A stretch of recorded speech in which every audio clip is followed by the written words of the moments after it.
അവിടെ തൃക്കാക്കര ക്ഷേത്രത്തിൽ രാവിലെ ആനകൾക്കുള്ള അന്നദാനം ആനയൂട്ടോടുകൂടി തുടങ്ങിയ ആഘോഷമാണ്. ഓണ മഹോത്സവമാണ് തൃക്കാക്കരയിൽ നടക്കുന്നത്. അല്ലമീൻ അവിടെ തുടരുന്നുണ്ട്. അല്ലമീൻ നേരത്തെ കറിക്കുള്ള ഒരുക്കങ്ങളിലായിരുന്നു. തക്കാളിയൊക്കെ കഴുകി കൊടുത്തു. ഇപ്പോൾ അവിടെ നിന്ന് യഥാർത്ഥ അരങ്ങിലേക്ക് എത്തിയോ? എവിടെയാണ് അല്ലമീൻ? എന്തായി തൃക്കാക്കര ഓണം? നാളത്തേക്കുള്ള തക്കാളി, വെണ്ടയ്ക്ക, എല്ലാം മുരിങ്ങക്കൊക്കെ കഴുകി വെച്ചിട്ടുണ്ട് സുജ. ഇന്നിപ്പോൾ അടുത്ത പന്തി വിളങ്കി തുടങ്ങിയിരിക്കുകയാണ്. ആളുകളൊക്കെ വന്നിരുന്നു ഇലയൊക്കെ ഇട്ട് അങ്ങനെ കാത്തിരിക്കുകയാണ്. പപ്പടവും അവിയലും തോരനും അച്ചാറും ഒക്കെ ഇങ്ങനെ വെച്ച് കഴിഞ്ഞു. വെള്ളമൊക്കെ കൊടുത്തിരിക്കുകയാണ്. പിന്നെ ബാക്കി സദ്യയും മറ്റ് സദ്യവട്ടങ്ങളൊക്കെ വരണം. അതിനുവേണ്ടി ഇങ്ങനെ പപ്പടം ചെറുതായിട്ട് പൊടിച്ചും അച്ചാറ് തൊട്ട് നാവിൽ വെച്ചും ഒക്കെ അങ്ങനെ ഇരിക്കുകയാണ്. അമ്മച്ചി സദ്യ കാത്തിരിക്കുകയാണ്. വരാറുണ്ട്, എല്ലാ തവണ വരാറുണ്ട്. ഇവിടുത്തെ സദ്യയും ഓണാഘോഷമൊക്കെ എങ്ങനെയുണ്ട്? നല്ല സൂപ്പറാണ്. കൊച്ചുകള്ള ഹാപ്പി ഓണം. എന്താ പേര്? എങ്ങനെയുണ്ട് ഓണമൊക്കെ?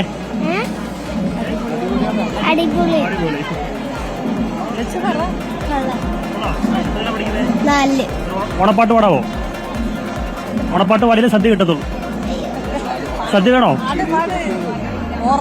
പെട്ടെന്ന് പഠിക്കും, പെട്ടെന്ന് പഠിക്കും. മോള് പാടില്ലെങ്കിൽ അമ്മച്ചി പാടും. പൂവിളി മോള് പാടില്ല, അമ്മച്ചി പാടിക്കും. പാടിക്കുന്നേ, ഓണമല്ലേ, പാടിക്കും. പൂവിളി പൂവിളി പൊന്നോണമായി നീ വരൂ പൊന്നോണത്തുമ്പി.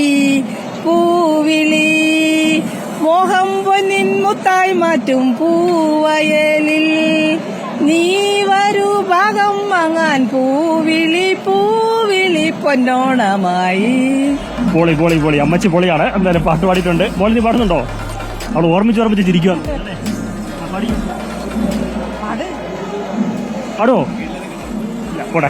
അപ്പോൾ എന്തായാലും സദ്യയൊക്കെ റെഡി ആയിട്ടുണ്ട് സുജ. പാട്ടൊക്കെ പാടി എല്ലാവരും ഇങ്ങനെ ആഘോഷത്തിപ്പുറപ്പിലേക്ക് വന്നുകൊണ്ടിരിക്കുകയാണ്. ഇലയൊക്കെ ഇങ്ങനെ സദ്യക്ക് വേണ്ടി ഇങ്ങനെ കാത്തിരിക്കുകയാണ്. സദ്യ വൈകുന്നുണ്ടോ? സദ്യ നല്ലതാണ്. ഫാദറിലോടെ സദ്യയാണ്. എല്ലാ തവണ വരാറുണ്ട്. എല്ലാം കഴിക്കുന്നതാണ്. ഫാദറിലോയാണ് സദ്യ ചെയ്യുന്നത്. അടിപൊളി അടിപൊളി. അതെ, അച്ഛന്റെ സദ്യയല്ലേ. അച്ഛന്റെ സദ്യ അടിക്കാനായിട്ട് മോള് വന്നിരിക്കുകയാണ്. ഇങ്ങനെ നൈസായിട്ട് ഒന്ന് ഒളിച്ചിരുന്ന് അച്ഛന്റെ സദ്യ അടിക്കാൻ പോവാണ്. അച്ഛൻ സദ്യ എന്ന് പറയുന്നത് ജയപ്രകാശ് ഏട്ടല്ലേ? രാവിലെ കണ്ട് സംസാരിച്ചിരുന്നു. പക്ഷെ അച്ഛൻ ഒരു കൂട്ടം പൈസ ഇവിടെ വെച്ചിട്ടുണ്ട്. അല്ലമീൻ, നമ്മളവിടെ ഉത്രാട സദ്യക്കായിട്ട് നോക്കൂ. അവിടെ സദ്യ കഴിച്ചുകൊണ്ടിരിക്കുമ്പോൾ മറുഭാഗത്തെ സ്ക്രീനിൽ നമ്മൾ കാണുന്നത് ഊട്ടുപുരയിലേക്ക് ആളുകൾ കയറുന്നതാണ്. ആറന്മുളയിൽ ഊട്ടുപുരയിലേക്ക് ആളുകൾ കയറുന്ന തിരക്ക് കണ്ടോ? വലിയ തിരക്കാണ് അവിടെ. അമീൻ ഇപ്പോൾ ഓരോ മന്തിയായി വിളമ്പിക്കൊണ്ടിരിക്കുകയാണ്. അല്ലമീൻ, ഞാനൊരു 1:30 ആകുമ്പോഴേക്കും എത്തിയാൽ എനിക്ക് കൂടി സദ്യ കിട്ടുമോ അവിടെ?